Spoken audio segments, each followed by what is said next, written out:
श्रोता बंधुओं बहने नवयुवक एवं बच्चे बच्चियाँ, आज मैं बिहार प्रांत, भारतवर्ष का बिहार प्रांत का औरंगाबाद जिला का रफीगंज थाना का ग्राम पचार और उसके आसपास के प्राचीन धार्मिक एवं ऐतिहासिक धरोहर के विषय में लोगों को जानकारी दे रहा हूँ। कृपया अगर आपको अच्छा लगे तो इसे लाइक करें और सब्सक्राइब करें। यह विषय मैं इसलिए रख रहा हूँ कि सन 1980 से मैं इस विषय पर लगा हूँ और लगातार कुछ न कुछ उसे खोजने का मैं प्रयास कर रहा हूँ। ग्राम पचार का पहाड़ लगभग 125 एकड़ में है, जैसा कि 1932 के सर्वे में ये शायद अंकित है, जिसमें टेक, श्रीअंग, त्रिकोण या मुरली पहाड़ है।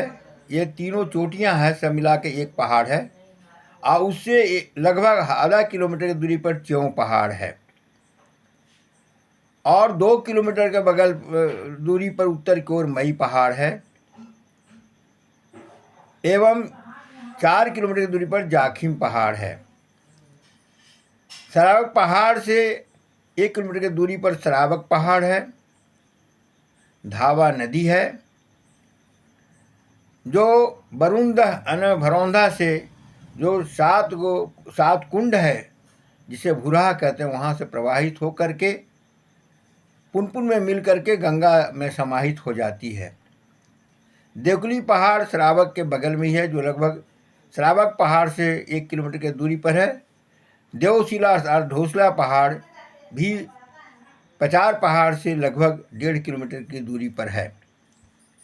ये प्राचीन जगह है और जो हमने महाभारत में पढ़ा है एवं वाल्मीकि रामायण में पढ़ा है, पंच पर्वत का जो उल्लेख है, यद्यपि कि उसमें जो हिंदी में अर्थ लिखा हुआ है पंच पर्वत का और राजगीर से विषय लिखा गया है, लेकिन मुझे लगता है कि जो इतिहासकार लिखे हैं इसमें कुछ भ्रम है, इसमें खोज करने की ज़रूरत है। इसमें वृषभ पहाड़ है, चैत्य पहाड़ है, इस प्रकार के 5 पहाड़ का नाम जो है वह जो अगल बगल जो 5 पहाड़ है, जैसे पचार पहाड़, च्यों का पहाड़, देवकुली का पहाड़, सरावक का पहाड़ और ढोसला का पहाड़, तो उसमें जो है उसके वर्णन से मिलता जुलता है। ग्राम च्यों में लगभग 1 माइल लंबा और 1 माइल चौड़ा अति प्राचीन नगर का अवशेष प्राप्त है।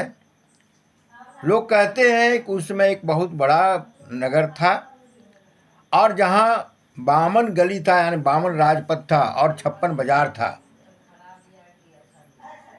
लोग जो किंवदंती है देहात की भाषा में, उसमें लोग कहते हैं चिमचिमिया नगर पचरिया गांव, देवकुल तख्त है मकई दीवान। लेकिन चिमचिमिया नगर नहीं, कुछ और नाम होगा। च्यों जो है शब्द, वो चे शब्द का अपभ्रंश है। दुर्गा सप्तशती में जो चे शब्द आया है, जब व्यक्ति अपने शरीर को शुद्ध और जागरूक करता है माँ भगवती का पूजा करने के लिए, तो उस समय प्रत्येक अंगों का वर्णन करते समय, नमन करते हुए गुह क्षेत्र का वर्णन करने में चे शब्द आता है। अर्थात वहाँ पर काफ़ी साधक रहे होंगे। पचार पहाड़ के तलहट्टी में ठीक टेक पहाड़ के और त्रिकोण पहाड़ के सामने माँ दुर्गा का मंदिर का लगभग 3000 वर्ष पुराना भग्न अवशेष लगभग 15 फीट ऊंचा और लगभग 10 डिसमिल जमीन में फैला हुआ है। बगल में नरचिया पोखरा है। एक प्राचीन मंदिरों में, जहाँ प्राचीन मंदिर होता है, जैसे आप विष्णु भगवान का मंदिर देखें गया में, जगन्नाथ भगवान का मंदिर पुरी में देखें, तो शुरू से लेकर के अंतिम श्मशान तक की स्थिति का निर्माण होता है। उस स्थान को देखने से ऐसा पता चलता है कि नरचिया ये जो पोखरा जो है वह अंतिम सीमा होगा इस मंदिर का, जहाँ श्मशान होगा। और ये मंदिर जो सामने है पहाड़ के पास, वो शक्तिपीठ होगा। 108 शक्तिपीठ जो पौराणिक पुराणों में वर्णित है, मैं खोज रहा हूँ, उसमें से कोई न कोई शक्तिपीठ यहाँ मौजूद है। लोग कहते हैं यहाँ से पहाड़ से 6 किलोमीटर उत्तर की ओर खटनही पोखरा है, जो लगभग 52 बीघा का है। उस पोखरा से में अंदर अंदर रास्ता जाने का था, एवं पचार पहाड़ से अंदर अंदर गुफा बना करके बनारस तक जाने का रास्ता था। ये था या नहीं था, लेकिन एक किंवदंती में है। देवकी नंदन खत्री द्वारा जो लिखा वो उपन्यास है, उसमें भी कुछ पचार पहाड़ का संकेत आया है। पचार पहाड़ के ऊपर में तस्कर लोग जो प्राचीन अन्नपूर्णा देवी का मूर्ति थी, गणेश भगवान की मूर्ति एवं कई मूर्तियों को चुरा करके आज से 4-5 साल पहले ले गए। कुछ मूर्तियां गया संग्रहालय में रखा हुआ है। मैंने समाचार पत्र में मैं देखा फोटो, तो उससे लगा कि वह पचार का ही मूर्ति है, और उसमें कुछ लोगों की गिरफ्तारी भी हुई थी। यह प्रशासन तंत्र को जांचने का विषय है कि क्या वो पचार की ही मूर्ति है। यदि पचार की मूर्ति है तो पचार में ऊपर में जो मंदिर बनेगा वहाँ मूर्ति वापस आना चाहिए। 1956-57 में वर्षा से मिट्टी किनारे बह जाने के कारण माँ दुर्गा के स्थान पर कुछ मूर्तियाँ जो मिली थी, तत्कालीन गया का डीएम, उसमें गया जिला होता था, मूर्ति को उठा के ले गए, जो पटना संग्रहालय में आज भी है, जिसमें ईसा पूर्व 6वीं शताब्दी लिखा हुआ है। एक 1932 का अंग्रेजों द्वारा लिया गया पत्र का फोटो भी गया संग्रहालय में रखा हुआ है। बैकुंठ सिंह जो अर्थुआ के जमींदार बाबू देवन सिंह के परिवार से में आते थे, क्यों में उनकी जमींदारी थी, वो मुझसे कहा करते थे कि अंग्रेज के ज़माने में 32 रुपया महीना पचार के और सेव का मंदिरों में पूजा के लिए मिलता था। ये रिकॉर्ड खोजने की ज़रूरत है। केव में लगभग 40 फीट ऊंचा प्राचीन पत्थर का बना हुआ मंदिर है, जो आज बनाने में करोड़ रुपया लग सकता है, और लगभग 2 फीट ऊंचा और 1.5 फीट व्यास का शिव जी का पार्थिव लिंग मूर्ति है, जिसे लोग पूजा करते हैं। पचार पहाड़ के दक्षिण के तलहटी में लहंगावीर का गुफा में मूर्ति है, जिनके माथे पर 7 फन सांप हैं, और नीचे में हाथी का आकृति बना हुआ है, एवं कुछ महिलाओं का चित्र और कुछ पूजक का चित्र बना हुआ है। गुफा में ओम पाठ सुनाता है, ओम शिवाय नमः लिखा हुआ है, जो बड़ी मुश्किल से पढ़ा जाता है। ठीक उसके दक्षिण श्रावक बस्ती है। श्रावक के मतलब होता है सुनने लायक। रफीगंज में रहने वाले जैन समुदाय में सर्वचंद जैन वगैरह से जब मैं बात किया था 1981-82 में, तो उन्होंने कहा था कि भगवान पार्श्वनाथ की मूर्ति है। मैंने उन लोगों से इसका ऐतिहासिक प्रमाण, धार्मिक प्रमाण मांगा, आज तक लोग नहीं दिए हैं, लेकिन ये संभव है कि भगवान पार्श्वनाथ वहाँ आए होंगे। आज के 2900 वर्ष पहले भगवान पार्श्वनाथ का जन्म काशी में हुआ था, सूर्यवंशी क्षत्रिय में। वो जैन मुनि 23वें तीर्थंकर हुए, वहाँ आए होंगे, तो मैं इस बात को काट नहीं सकता। लेकिन वहाँ जो जन समुदाय हैं, जो सैकड़ों वर्ष से लहंगा वीर के रूप में पूजा करते आ रहे हैं, और लहंगा वीर के रूप में लोगों को जो मांगते हैं, प्रार्थना करते हैं, मिलता है। इस प्रकार वो लोक देवता हैं। लहंगा वीर माने लहंगा का वीर अर्थात दिगंबर, माने 10 दिशाएं जो उनका वस्त्र हो। 10 दिशाएं वस्त्र सिर्फ भगवान शिव का होता है। 10 दिशाएं वस्त्र और किसी का नहीं होता है। दिगंबर संत होते हैं, जैन में भी, हिंदू में भी बहुत से हैं, हुए हैं और आज भी हैं, बौद्ध में भी हैं। सब एक ही सनातन धर्म का अंग है। कुछ सिख में भी निहंग लोग हैं, लेकिन जहाँ तक दिगंबर दसों दिशा, पूरब पश्चिम उत्तर दक्षिण, अग्निकोण, वायव्य कोण, नैचित्र कोण, ईशान कोण, आकाश और पृथ्वी का जो वस्त्र के रूप में है, ये भगवान शंकर ही हो सकते हैं। और शंकर दिगंबर होकर के, यह शिव पुराण में वर्णन आया, दक्षिण दिशा दक्षिण मुखी होकर के लोगों को सत्य मार्ग पर चलने के लिए उपदेश जो दिए, जिससे आज दुनिया चल रही है। मुझे लगता है कि शंकर भगवान का वह मूर्ति है। एक जैन संत जब जा रहे थे, जब रफीगंज प्रचार में वर्तमान विधायक जो हैं प्रमोद सिंह जी के द्वारा आज से 10 वर्ष पूर्व जब द्वार बनाया जा रहा था, तो राजेंद्र यादव जो भारतीय नगर ग्राम विकास संघ के कार्यकर्ता हैं, जब उसका नामकरण करने के लिए उस जाने वाले जैन मुनि से पूछे कि प्रणाम करके प्रार्थना करते हुए कि इस द्वार का क्या नाम रखा जाए, उन्होंने भी कहा कि यहाँ क्या लोग कहते हैं जो मूर्ति नीचे हैं जिनको लोग पूजा करते हैं, बोले लहंगावीर, तो लहंगावीर द्वार इसका नाम रख दो, तो लहंगावीर द्वार नाम रख दिया गया। अर्थात प्रकांड विद्वान जो जैन संत हैं वो लोग भी इस बात से सहमत हैं। इसलिए मैं जैन समुदाय से विनम्र निवेदन करता हूँ कि लहंगावीर के बगल में भगवान पार्श्वनाथ का मंदिर बनाया जाए, वहाँ आए होंगे, इस बात को मैं काट नहीं सकता, क्योंकि उनसे पहले का ये स्थान है, ऐसा समझ में आता है। कुछ लोग कहते हैं पहाड़ पर भगवान बुद्ध आए थे, आए होंगे। भगवान बुद्ध भी सनातन धर्मी, और उसका जो मत उन्होंने प्रचारित किया, उन्होंने कभी नहीं कहा कि मैं कोई अलग मत दे रहा हूँ। धर्मम शरणम गच्छामि, संघम शरणम गच्छामि उन्होंने कहा, तो कहाँ जाएंगे उस समय? चारों ओर हिंदू ही थे, तो हिंदू मंदिरों पर जाना कोई आश्चर्य की बात नहीं है। अब भगवान बुद्ध ने कहा था मैं असीमा बुद्ध हूँ, यानी वो प्रथम बुद्ध नहीं थे, इसके पहले जो बुद्ध हुए सनातन धर्म में। इसीलिए जब पूजा किया जाता है, तो जब पूजा में आर्यावर्त अंतर्गत बौद्धावतारे कहा जाता है, बुद्धावतारे नहीं कहा जाता है, अनेक बुद्ध का नाम लिया जाता है।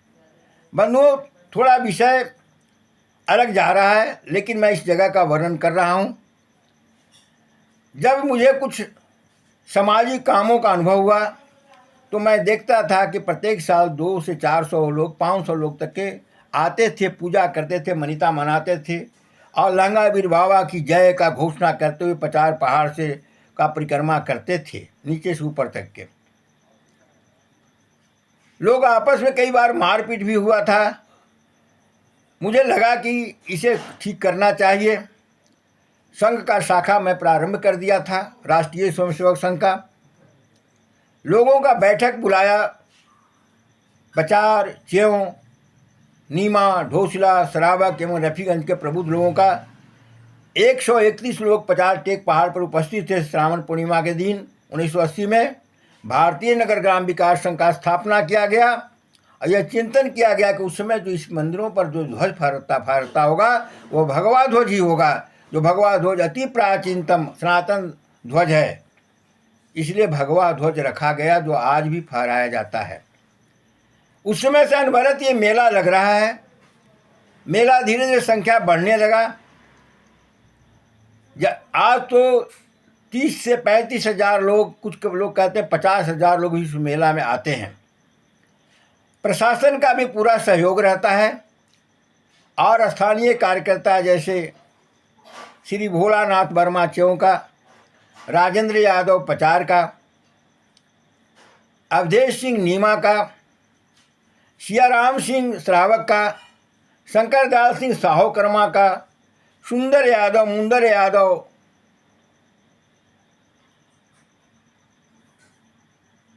बचार का, एवं अनेक कार्यकर्ता, कितने लोगों का नाम मैं बताऊं, सभी लोग मिल करके मेला का सुरक्षा का भार जिम्मा लिए हुए हैं। पहले लहंगावीर में चारों ओर मिट्टी भरा हुआ था, भारतीय नगर ग्राम विकास के कार्यकर्ताओं ने मेरे आह्वान पर सफाई शुरू किया। अब बहुत बड़ा वहाँ मंदिर जैन समुदाय के प्रयास से सौंदर्यीकरण के रूप में मौजूद हो गया है। लोग जाके दर्शन करते हैं, पूजा करते हैं। मैं सभी से विनम्र निवेदन करता हूँ, लांगावीर बाबा का पूजा करते हैं। ऊपर में जो स्थान है, जो आज मंदिर खाली पड़ा हुआ है, वहाँ का तिरुपति बालाजी का मूर्ति पचार भगवती स्थान में लाकर रख दिया गया है। जब वह मंदिर का निर्माण होगा, सामने पोखरा का खुदाई होगा, वह मूर्ति पुनः वहाँ स्थापित होगा और प्रशासन से जो मूर्तियाँ गई अगर मिली है कहीं तो उसको लाने का प्रयास किया जाएगा। बाकी मूर्ति जन समुदाय के सहयोग से वहाँ लगाया जाएगा। एवं दुर्गा स्थान में माँ दुर्गा का मंदिर उनके आशीर्वाद से जब उनकी इच्छा होगी वो भी बनाया जाएगा। प्रयास दोनों का है। देवकली पहाड़ पर एक जगह है, अठगोड़वा नाम है, अष्टपद मंडप है।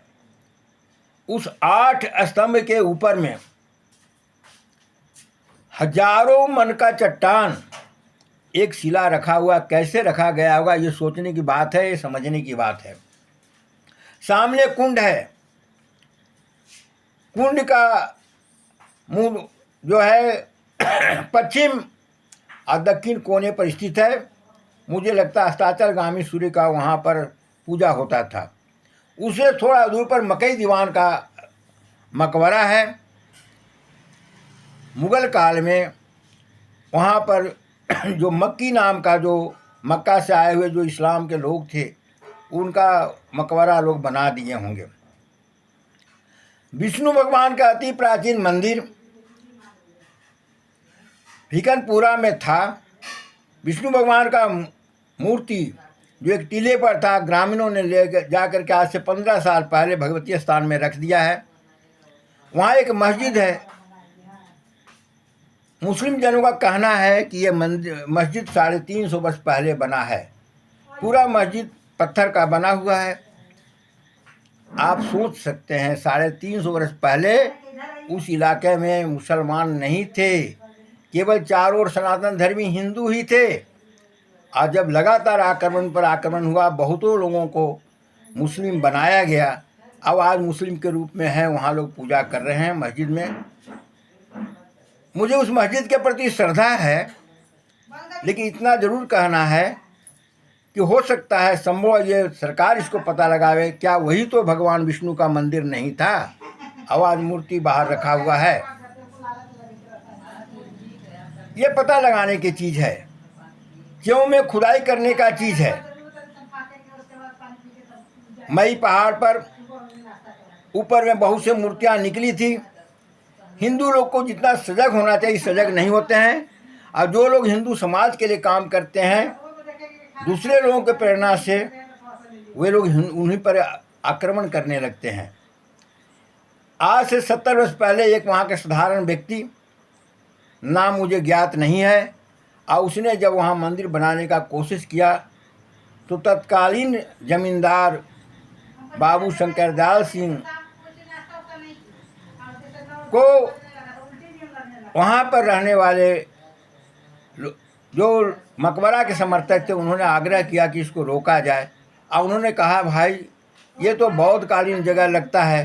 हालांकि उनकी भी इसमें कोई गलती नहीं थी, वो अत्यंत प्रतिष्ठित व्यक्ति थे और उनके ही लड़का डॉक्टर विजय सिंह विधायक भी हुए। आज भी वो बहुत सम्मानित हैं हमारे नज़र में। उनके लोग जो सभी लोग सम्मानित हैं। जहाँ कहीं कोई स्थान मिलता है कुछ लोग कह देते हैं कि ये तो बौद्ध काल का था। ऐसा इसलिए कहा जाता है कि ताकि हिंदू समाज जागरूक हो, उसके लिए काम न कर सके।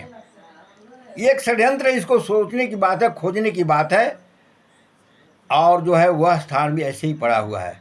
लोग कहते हैं उस पहाड़ के नीचे एक कुआं है और वो कुआं के पास भी कुछ ऐसा दृश्य है, यानी एक सीढ़ी से दूसरे सीढ़ी की दूरी 5 फीट है। लोग कहते हैं ये कुआं द्वापर काल की है। आखिर 5 फीट दूरी पर कैसे लोग उस सीढ़ी से नीचे जाते हैं वो कुआं में? वो कुआं आज भर गया, ये खोजने की बात है। तो मेला जो लगता है, वर्तमान में मेला का देख रेख करने वाले जो लोग हैं, प्रचार के कार्यकर्तागण, जंग यादव, राजेंद्र यादव, सुंदर यादव, मुंदर यादव एवं धनेश्वर विश्वकर्मा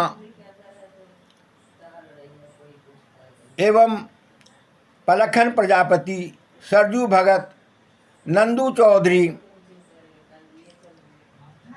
साथ साथ कई लोग हैं जिनका नाम मुझे याद नहीं आता है। 2-3 पासवान के नौजुवक भी हैं, क्यों के भी कई लोग हैं, सबका नाम मुझे स्मरण में नहीं आ रहा है। मुझे वो लोग क्षमा करेंगे यदि इस यूट्यूब को देखेंगे। सब मिल करके कर रहे हैं और प्रचार मेला को आगे बढ़ाने में बहुत भूमिका है। डॉक्टर रविंद्र प्रसाद सिन्हा, सचिदानंद सिन्हा जो मेरे अनुज हैं, वो भी उसमें सक्रिय पहले रहे हैं। शिवनाथ मिश्र, काशी मिश्र वगैरह भी समय पर रहे हैं। लेकिन आज मूलतः जो काम हो रहा है, राजेंद्र यादव के नेतृत्व में यह काम आगे बढ़ रहा है। मैं उस क्षेत्र के सभी पत्रकार बंधुओं से, सभी समाचार पत्र के एवं दूरदर्शन से मैं आग्रह करता हूं, साथ साथ प्रशासन से भी मैं आग्रह करता हूं कि उस स्थान को, विशेषता को लोगों के बीच में रखने का प्रयास करें। खुदाई हो, वस्तुतः सामने आवे। मुझे केराप का एक मुस्लिम बंधु ने कहा था कि लगातार हिंदुओं का संघर्ष होने के बाद भी उस स्थान को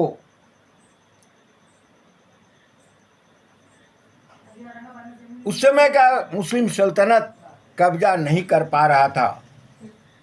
कुतुबुद्दीन ऐबक ने किया, बाबर ने किया आक्रमण, जहांगीर ने किया, पलामू के राजवंश को पराजित किया, लेकिन वह स्थान को विजय नहीं प्राप्त कर सका। बहुत बड़े पैमाने पर वहाँ पर धर्मांतरण लोगों किया गया, खास करके अगल बगल बसने वाले भगवान कृष्ण के वंश जदुवंशी के लोगों को बहुत बड़े पैमाने पर धर्मांतरित उस समय हुआ है। औरंगजेब ने भगवान कृष्ण का जो मंदिर था मुरली पहाड़ पर, उसको तोड़वा दिया और वहाँ पर आकर बैठ करके जो उसने बहुत बड़े धर्मांतरण का खेल किया, जिससे वहाँ पर जो है आज कोई अवशेष नहीं है। वहाँ आलम शहीद नाम का मकबरा बना हुआ है। मुझे पूर्ण श्रद्धा है उस स्थान के विषय में, लेकिन इतिहास में सच्चाई सबके सामने आना चाहिए। और आज जो मेरे मुस्लिम बंधु हैं, उनसे भी मेरा कोई दुश्मनी नहीं है। उनके पूर्वज हिंदू थे, सच्चाई को लोग स्वीकार करें। रफ़ीगंज का जो नाम है, रफ़ीगंज, रफ़ी माने विद्वान होता है, गंज माने समूह होता है या खजाना होता है। क्यों का समाप्त होने के बाद जो लोग धर्मांतरित हुए होंगे विद्वान, उन लोगों ने रफ़ीगंज नाम रखा होगा उसको। शिवली जो है, शिव का अवली यानी शिव का पंक्ति, वहाँ शिव का मंदिर होगा। और माँ यानी वहाँ पर आयुर्वेद का स्थान होगा। उचौली, उच्च अवली, ऊंचा दीवार, अर्थात चारों ओर से महानगर का दीवार होगा, यानी बहुत विशाल क्षेत्र में फैला होगा। लेकिन आखिर ये मिट कैसे गया, इसका इतिहास में नाम क्यों नहीं है, ये देखने की बात है। मुझे एक बात और भी समझ में आती है। आज के 800 वर्ष पहले जब यहाँ अरबों का आक्रमण हुआ था, एक बहुत सशक्त जाति उरांव जनजाति, जिसका राज रोहितासगढ़ पर था, वो रहते थे, जो उन लोगों का अरब आक्रमणकारियों का विरोधी थे। एवं मुंडा समुदाय जो रहते थे मगध प्रदेश में, उस इलाके में जहाँ आज पचार गांव, दुग्गुल वगैरह श्रावक और है, उनका भी विरोध उनसे चलता था। क्रमशः उस समय से उनके ऊपर अत्याचार किया गया और लगभग 800 वर्ष पहले मुंडा जनजाति वहाँ से रांची के इलाके में, सघन इलाके में आ गए। रांची में जो पिठौरिया के पास सुतिया अम्बे जो जगह है, सुतिया माने सूत्र होता है, सूत्र, अम्बे माने माँ, माँ का सूत्र, वहाँ से जब माँ का स्थान को लेकर चले होंगे और वहाँ से लेकर तमाड़ तक के जो लोग फैल गए होंगे, आज ये मुंडा जनजाति माँ भगवती के भक्त हैं। उरांव समुदाय लोग माँ भगवती के भक्त हैं। कर्मा मेला में पीला धारी का यानी पाड़ का साड़ी पहन करके महिलाएं जो पूजा करती हैं, उपासना करती हैं, पुरुष जो मांदर बजाते हैं, ये सब ये बताता है कि माँ भगवती के ये भक्त हैं।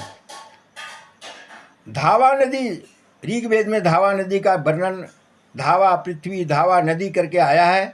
मुझे लगता है सभी वेद तो नहीं, वेद का लिखने का बहुत बड़ा व्यापक क्षेत्र रहा है, लेकिन ऋग्वेद का प्रारंभिक काल में वो धर्मारण्य क्षेत्र था। उस क्षेत्र को धर्मारण्य भी कहते हैं, जो बात महाभारत में और वाल्मीकि रामायण में आया है। उसमें ऋग्वेद का कुछ खंड वहाँ लिखा गया होगा, और धावा नदी अपना स्थान भी बदलते रहा होगा, उसका भी हमने अध्ययन किया है।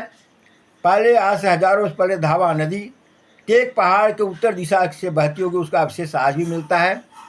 उसके बाद टेक पहाड़ के दक्षिण बगल से बहता होगा, जहाँ आज पोखरा एक बहुत बड़ा शिला है, जिस पर बैठ के साधु संत जो है आपस में चिंतन मनन करते होंगे, साधना करते होंगे। उसके बाद जो पचार नाला है उसे बहते होंगे। आज वर्तमान में श्रावक और पचार पहाड़ के बीच के स्थान से नीमा होते हुए नदी बहती है। नीमा में एक अक्षयवट पर्वत है, बरगद का पेड़ है जो हजारों साल पहले का है। पचार में बट सावित्री पेड़ है, जहाँ बट सावित्री का पूजा होता है। पेड़ काफ़ी खोखला हो गया है। दोनों पेड़ को देखने से लगता है दोनों पेड़ कम से कम 500 वर्ष से पहले का पेड़ है। तो ये देखने और समझने का चीज़ है। मैं सभी दर्शकों से निवेदन करता हूँ, श्रावण पूर्णिमा में आप आएँ पचार में, पचार पहाड़ में पूजन करें, सहयोग करें, शांति व्यवस्था बनाए रखें। वर्तमान सांसद ने जो एक सराहनीय काम वहाँ किया है, जो पचार मेला में एक धर्मशाला का निर्माण छोटा ही पैमाने पर उन्होंने जो किया है, वह एक सराहनीय प्रयास है। अब मैं उन्हें भी धन्यवाद देता हूँ। इसके पूर्व का सांसद सुशील सिंह भी काफ़ी कुछ सहयोग अंदरूनी रूप से इस पचार पहाड़ और अगल बगल की चीज़ों को ठीक करने के लिए किया है, उनको भी मैं धन्यवाद देता हूँ। उसके पहले जो कुछ लोग जो थे लगे हुए उस काम वहाँ सहयोग करने के लिए प्रत्यक्ष सभी को मैं धन्यवाद देता हूँ। धन्यवाद। जय भारत।